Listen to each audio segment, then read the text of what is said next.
Live from WTOC, the Southeast News leader. The News Now starts on WTOC Plus.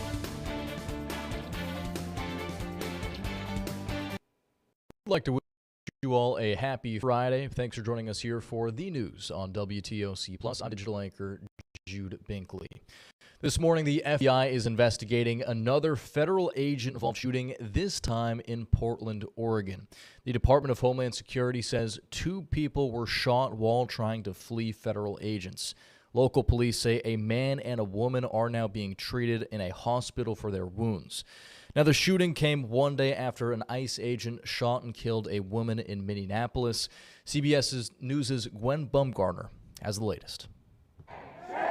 Community members gathered for a vigil in Portland after a man and woman were shot there by federal agents. The patients were transported to local hospital, and their conditions at this time are unknown. On social media, the Department of Homeland Security said the shooting happened Thursday during a traffic stop targeting a vehicle whose driver and passenger have alleged ties to a notorious Venezuelan gang. DHS says the driver weaponized the vehicle and tried to run over agents, and that the officer who fired the gun feared for his life. The FBI's Portland office says it is, quote, investigating an assault on federal officers. We know what the federal government says happened here.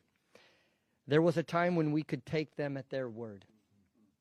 That time is long past. The city's mayor, Keith Wilson, is demanding a halt to federal immigration operations in Portland until a full and independent investigation is complete. Our community deserves answers.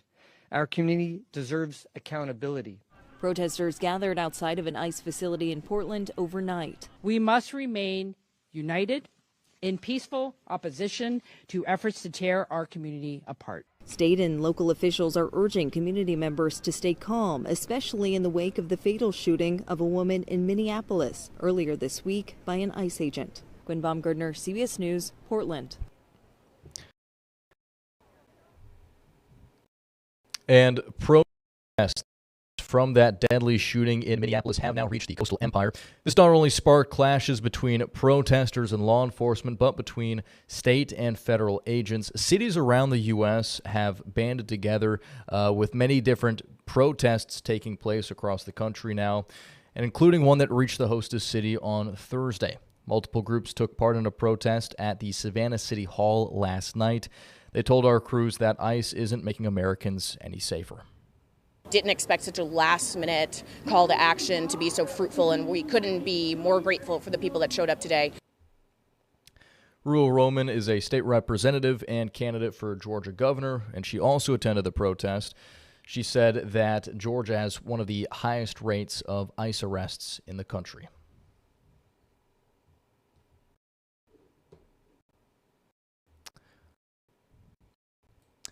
Taking a live look now at Capitol Hill on the right of your screen. And I do apologize. It appears our system's buffering a little bit this morning. Maybe it's waking up or already getting ready for the weekend. But taking a look now at Capitol Hill on your right, where overnight the House passed a bill that would extend health care enhanced subsidies for 3 years. Those health care subsidies had expired at the start of 2025, and many of you may have seen an increase already in your health care premiums. A total of 17 Republicans joined Democrats in passing the measure. But the House vote was mostly symbolic because the measure is not expected to advance in the Senate. A small group of centrists in both chambers are working on a subsidy measure they believe could get the votes needed to reach President Donald Trump's desk. In state news, 4 men from Georgia are accused of breaking into the home of Browns quarterback Shedeur Sanders. 3 of those suspects are in custody in Georgia right now. The 4th suspect is still at large. Surveillance video shows masked suspects entering Sanders' Ohio home in November through an unlocked door. The suspects made off with $200,000 worth of stolen goods, including luxury bags and a ring. They target high-end individuals that have a lot of money, and they go to their houses, they break in, and they take anything of value, and they go and sell it. They know that they're not home. They know that people aren't usually at their houses. So they're taking advantage of them being of some type of stature in the community. Officials believe someone higher up pulled the strings, telling them which houses to hit. The suspects are currently awaiting extradition back to Ohio. Across Georgia, the opioid crisis is shifting. State data shows overall overdose deaths dropped about 20% from 2023 to 2024. And now, thanks to a new law, every public school in Georgia will have an opioid overdose prevention kit by the end of next school year. Still, health officials warn progress is fragile and the danger isn't gone. State reporter Abby Kasoris has the story. Inside this room, state leaders and volunteers aren't just packing boxes. They're packing second chances. More than 700 Narcan kits were assembled, now headed to some of Georgia's more than 5,000 elementary, middle, and high schools. Narcan, also known as naloxone, reverses opioid overdoses, restoring breathing within minutes and buying time until help arrives. Each kit represents a child. Each child has a name. For a parent, that's extremely important. The urgency is growing, especially for young people. According to the Centers for Disease Control, fatal overdoses involving fentanyl among adolescents have jumped nearly 300%. And by 2022, drug overdoses were the third leading cause of death for teens.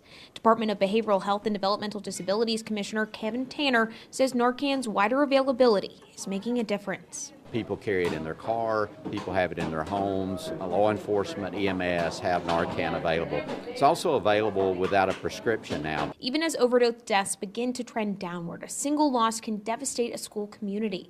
In July 2024, 15-year-old Dunwoody High School student died of an overdose, and another student was revived by Narcan months later.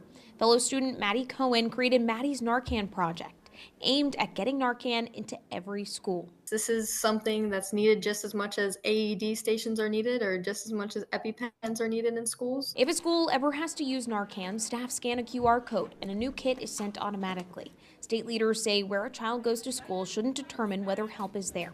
Every public school in Georgia will receive Narcan with staff trained to use it. Abby Kasoris, Atlanta News First. And moving now to news out of the Low Country. Hemp products are everywhere in South Carolina. They're in gas stations, convenience stores, even vape shops. But there's no regulations on buying them, including no age limit. Our new State House reporter Stephen Biddix explains how this could soon change. Some call South Carolina's hemp industry the Wild West. The big question this year is, do lawmakers decide to regulate these products or outright ban them? We're talking about 21 plus, child resistant packaging, advertisement guidelines. Last year, the House passed a bill that sets the age minimum at 21 to buy hemp beverages and edibles. Now, Senate leaders must decide, do these products belong in South Carolina? About $60 million in sales in South Carolina this past year that we had no taxes on and no control over.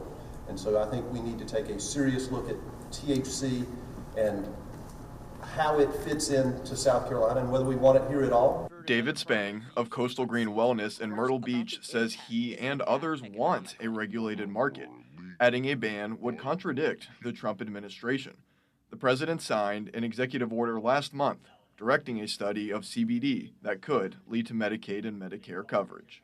It just furthers the writing on the walls, if you will, which is consumable hemp products are beneficial. They are no longer ignoring the mounds of credible research. If senators choose regulation over a ban, they'll look to create a specific tax for hemp products and other guidelines. We have to get it out of the hands of everyone under 21.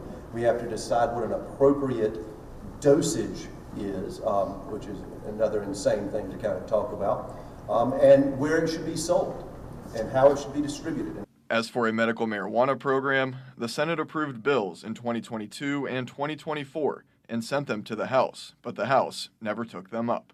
Senate leaders say whether anything happens on that front will be up to the House, and if they have a newfound desire for a medical marijuana program. Reporting from the State House, I'm Stephen Biddix. Well, looking ahead, Savannah City leaders have met to discuss celebrations and plans for the upcoming Dr. Martin Luther King Jr. Day weekend. One event is a major milestone for the Savannah community. It's the renaming of the Civic Center. On Saturday, January 17th, the Savannah Civic Center will be renamed the Dr. Martin Luther King Jr. Civic Center. Mayor Van Johnson says everyone is welcome to come witness history. Well, it's always a variety, a plethora of events that occur during the weekend. But for this particular event, it is one of the opportunities to go back in time. I remember as a college student when they were working toward making MLK a holiday. People here in the city had a huge citywide observance service in the Savannah Civic Center. So we're going to have a citywide observance dedication. Again, that will be Saturday the 17th, starting with a tour at 1 p.m., followed by the dedication itself happening at 3 p.m.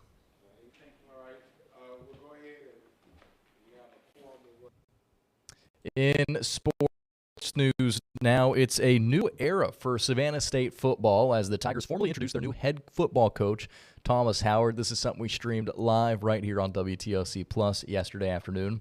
Howard has had several defensive coaching stops along the way, recently with Fayetteville State putting up top 15 defensive stats, including first in the nation in turnovers.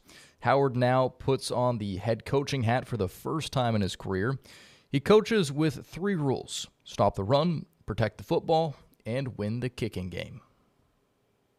But I'm excited about this opportunity because I was like, when the right time comes, I'll be ready. And I definitely feel like I'm ready and ready to attack all that comes at me. And I think the group of young men that are here, they're hungry and want to win.